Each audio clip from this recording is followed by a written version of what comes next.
सवाल है जनन क्या है या कैसे अनिवार्य है, तो लिखना होगा आपको अपने ऐसे संतान को जन्म देने की प्रक्रिया ही जनन कहलाती है। क्लियर? जनन का बहुत महत्व है, यह बहुत अनिवार्य है, जैसे कि आप समझ सकते हैं। यदि जनन की प्रक्रिया नहीं होगी, कोई भी जीव अपने संतानों को जन्म नहीं देगा, तो आने वाले कुछ सालों में सारे जीवों की संतति विलुप्त हो जाएगी।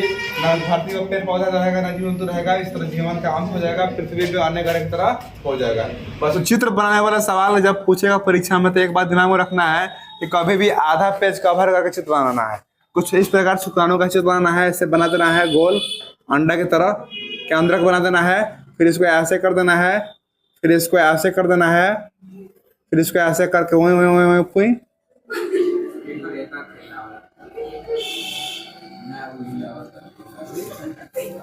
ये रहा आपका शुक्राणु। ठीक है, और यहाँ पे आपको ऐसे ऐसे कर देना होगा, ऐसे ऐसे, और इसमें बिंदु बिंदु बना देना होगा।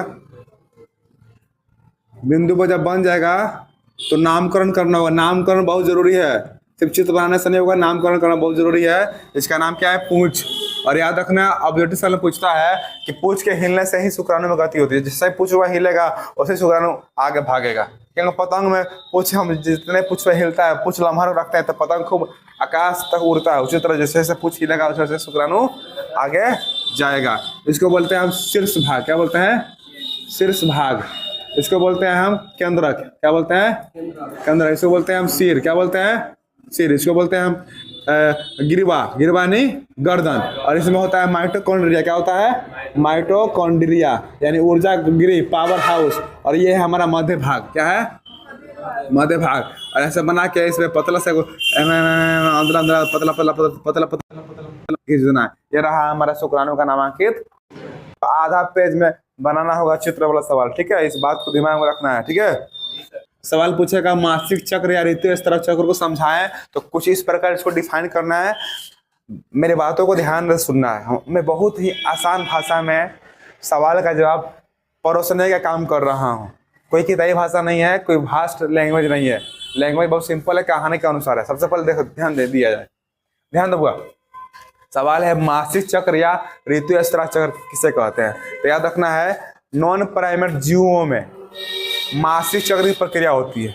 नॉन प्राइमेट जीवों में मासिक चक्र की प्रक्रिया होती है। जैसे मनुष्य तथा मनुष्य से जुड़े जितने भी जीव हैं, बंदर, लंगूर, चिंपांजी, गिब्बन, गोरिल्ला, इन सभी जीवों में प्रत्येक 28 दिन पर एक अंडाणु मोचित होकर के मादा के योनि में जाता है।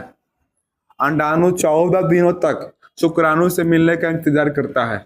जब शुक्राणु अंडाणु से मिलने नहीं आता है, दोनों मिलन नहीं होता है, निषेचन की प्रक्रिया नहीं होती है, संभोग नहीं होता है, तो क्या होता है? अंडाणु अपने बाहरी और हार्मोन का एक घेरा बना लेता है और अंततः 28 दिन तक वह इंतजार करता है शुक्राणु से मिलने का। जब मिलन नहीं होती है तो वही फूट करके रक्त और कुछ हार्मोन के द्वारा योनि से बाहर निकलता है। उसी को हम मासिक चक्र या ऋतु स्तर चक्र कहते हैं, या आम बोलचाल की भाषा में इसको महीना आना भी कहा जाता है। ठीक है, और यह एक महामारी है। यदि अधिक मात्रा में खून निकल रहा है तो डॉक्टर सलाह लें, नहीं तो कमजोरी भी हो सकता है, मानसिक दुर्बलता भी उत्पन्न हो सकती है। तो इसी को बोलेंगे मासिक चक्र। इतना सारा शब्द काफी है 2 मार्क्स वाले सवाल के लिए। लिखा जाएगा है? क्या लिखना है? नॉन प्राइमेट जीवों में मासिक चक्र की प्रक्रिया होती है। यह प्रक्रिया मनुष्य तथा मनुष्य से जुड़े सभी जीवों जैसे बंदर, लंगूर, चिंपांजी, गोरिल्ला आदि जीवों में होती है। इसमें एक अंडाणु मोचित होकर के अंडाशय से अंडवाहिनी के द्वारा, फलोत्पन्न नलिका के द्वारा योनि में चला जाता है। वह इंतजार करता है शुक्राणु से मिलने का। जब मिला नहीं होता तो वही फट करके रक्त के रूप में बाहर निकलता है। जो योनि से जो ब्लड आता है उसमें से ब्लड नहीं है, उसमें खून के अलावा हार्मोन्स भी हैं और वह हानिकारक है। उससे गुप्त रोग, यौन संचारित रोग इसको बोलते हैं, हो सकता है। इसको रोकने के लिए, रक्त स्राव को रोकने के लिए या रक्त स्राव को सोखने के लिए पैड का इस्तेमाल किया जाता है। जो भी बच्चियां या स्त्रियां या महिलाएं होती है जिनमें मासिक चक्र होने वाला होता है, वो 1-2 दिन पहले से ही पैड लगाती हैं और 1-2 दिन बाद तक पैड लगाती है, ताकि वही रक्त को सोखे, अन्य भाग में उस रक्त के भाग न लगे, तो वहां पे दानेदार रचना हो जाता है, खुजली होने लगता है, बीमारी होती है। और ज्यादा खून निकलेगा तो क्या करना है? गुप्त रोग विशेषज्ञ से मिलना है। किससे मिलना है? गुप्त रोग विशेषज्ञ से, डॉक्टर से। ये बीमारी में या जितना भी गुप्त अंग का बीमारी है, यौन संचालित रोग है, लैंगिक जनन संचालित रोग है, यदि कोई रोग किसी को होता है तो वो उसको, इसमें लज्जा या शर्म की कोई बात नहीं है। हाथ गोर में कुछ होता है या शरीर में अन्य बीमारी होती है तो हमें लाजे के बात नहीं खे, में कुछ होता है तो लाज के बात क्या, लाज के बात जाके बतावे के चाहिए, ना बतेबो तो घंटे इलाज हुई, भोगत रहो दिन भर, खजुआवत रहो। अब देखा साफ होता है,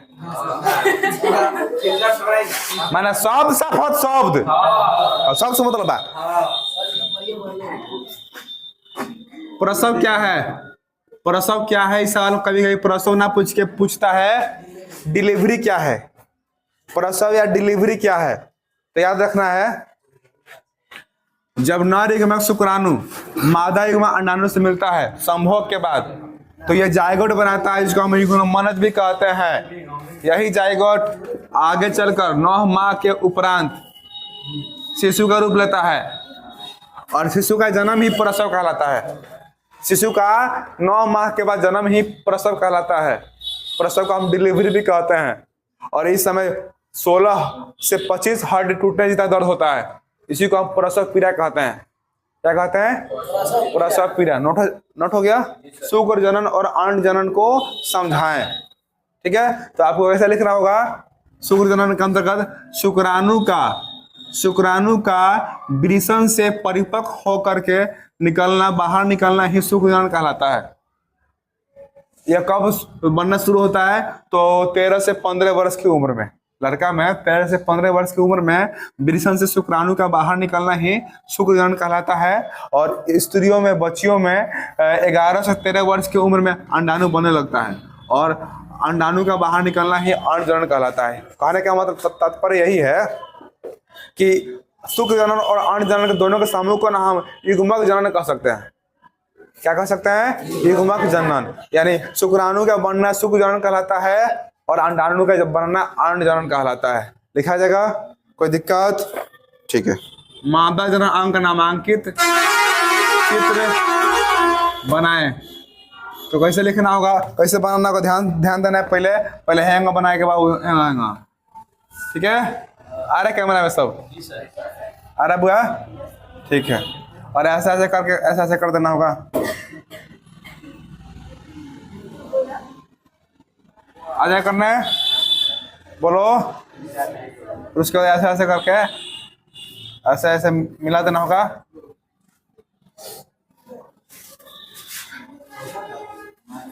ऐसे कर देना होगा, फिर ऐसे कर देना होगा, फिर इसको ऐसे ऐसे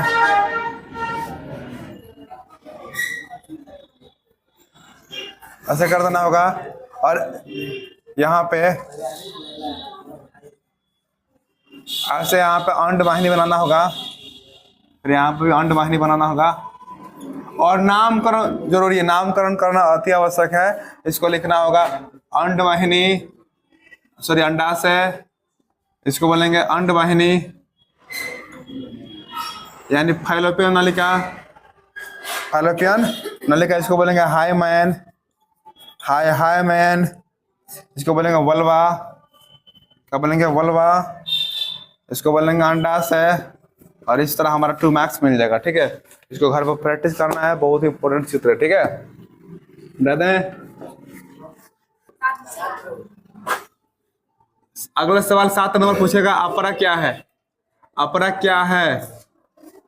क्या है पूछेगा तो लिखना होगा, अपरा एक झिल्लीनुमा रचना है जिसे हम बच्चेदानी भी कह सकते हैं। शिशु 9 माह तक इसी झिल्ली में रहता है। यह झिल्ली शिशु की सुरक्षा करती है, बाहरी आघातों से, रोगाणुओं से, सूक्ष्मजीवों से इसकी रक्षा करती है। शिशु 9 माह तक इसी में सुरक्षित रहता है। अपर एक झिल्ली है जिसको हम बच्चेदानी भी कहते हैं। यदि ये झिल्ली निकल जाएगी ना तो वही स्त्री की मां नहीं बन पाएगी। समझ रहा है? मैंने कभी कभी क्या होता है ना, माँ का कंडीशन बहुत खराब होता है ना, तो अपना सहित बच्चा को बाहर निकलना पड़ता है, तो उस स्त्री की मां नहीं बन पाती है। या कभी कभी ना अपना में घाव हो जाता है तो अपना निकलना पड़ता है। अपना एक बच्चेदानी एक कैंसर ना सुनो नाम कि फलना का बच्चेदानी एक कैंसर हुआ है, सुन लो बरानो, तब पूरा बच्चेदानी ही बाहर निकलना पड़ता है, वो स्त्री फिर मां नहीं बन पाती है ना। लेकिन सेरोगेनेसिस से बनाया जा सकता है। आज ही बहुत सारे लोग हैं ना जो पुराने ख्यालात में जी रहे हैं।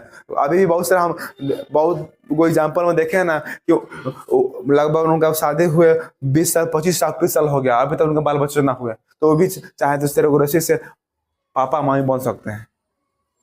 बोलो हो, लेकिन वो लोग पुराने ख्यालात के अभी भी जी रहे हैं।